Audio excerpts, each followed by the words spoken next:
Dan, tell us about targeting IDH. Yeah. So IDH is a really exciting new target.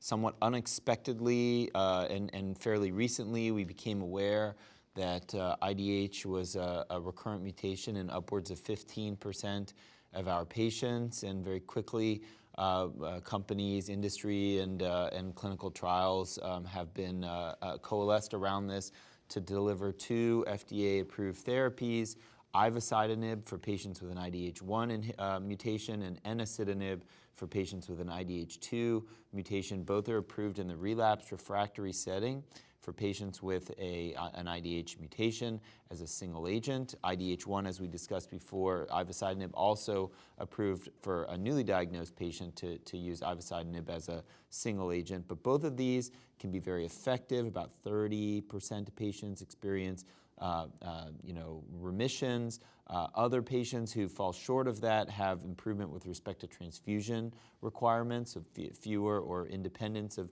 transfusions, and median response duration, somewhere between 9 and 12 months. So these are really good options for patients, and fairly well tolerated. The big toxicity that we all think about is differentiation syndrome. About 10% of the time we see this. It's not necessarily the immediate differentiation syndrome that we see in the treatment of APL. It can be delayed.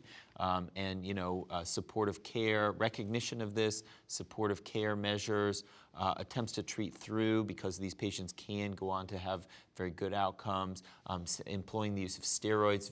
All these are very important principles of using this drug. One thing I would like to emphasize with this differentiation syndrome, not all of the differentiation syndromes come with an increase in the white cell count and the blast count, but some do. And I think it's very important to recognize, one, because they have to be managed for the safety of the patients and all of that, but also because, and probably in the early days of the development, we missed some of these and we thought the patients were progressing and we changed them to another, and that may be an early sign of response. So patients need to be taken care of and recognize the differentiation syndrome, because that patient may still benefit from therapy, and once you manage this, you can go back to the therapy and that patient may still respond. So we need to be careful not to take them off prematurely. And how about combinations of HMAs with these drugs, or 3 and 7? Yeah, so the hypomethylator combinations, very early data. We've seen some glimpses of these at meetings and presentations, and it looks to suggest that responses are even higher, particularly in the upfront treatment setting. These combinations really look very promising, and there's been a program going on for the last several years combining these with intensive induction chemotherapy for eligible patients. And very early days of this, but like Sasha was saying before, getting these targeted therapies up into the upfront or earlier in the treatment course, I think we all have a sense that would be better. It was better for midostaurin, and I think it might apply to other targeted therapies too. And I'll just finish with gemtuzumab. I know I'll come back to basically chemotherapy, but targeted to the leukemic blast. We all know that in September of 2017, the FDA reapproved gemtuzumab ozogamicin for the treatment of patients with AML as a single agent or in combination with chemotherapy. It's a quite broad label, reflecting actually the trials that led to the approval. But I think the trial that I focus on the most is the Alpha 0701 study, where patients between the ages of 50 and 70 who were fit for chemotherapy were given standard 3 and 7, 60 of daunorubicin, followed by an intermediate dose Ara-C and a dose of daunorubicin, with or without GO 3 milligrams per meter squared, capped at 4.5 milligrams on days 1, 4, and 7. In the 2 arms, there was no difference in response rate, but the event-free survival was significantly different and better with gemtuzumab. There was at 5 years, there was still a trend of an overall survival benefit. In the subset analyses, the benefit was seen in the older patients, 60 to 70. It was seen mostly in the intermediate risk group. There was no benefit, as we've seen, for addition of GO to unfavorable. So again, a great reason to get karyotypes and FISH at baseline.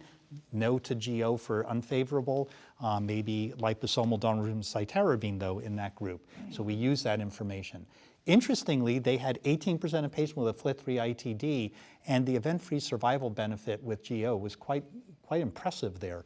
And those patients didn't get midostaurin, which of course leads me to where the future is, combinations. Now we have 7 and 3 in GO, and we have midostaurin and other FLT3 inhibitors. We really got to get out of the studio and back to work in developing these clinical trials so we have safety data and hopefully efficacy data.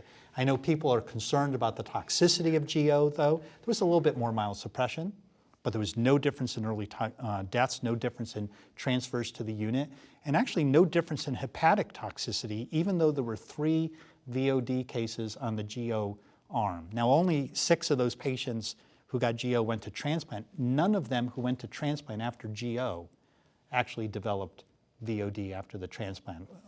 There were other patients off study afterwards who got GO as a salvage who then went to transplant and did have veno-occlusive disease.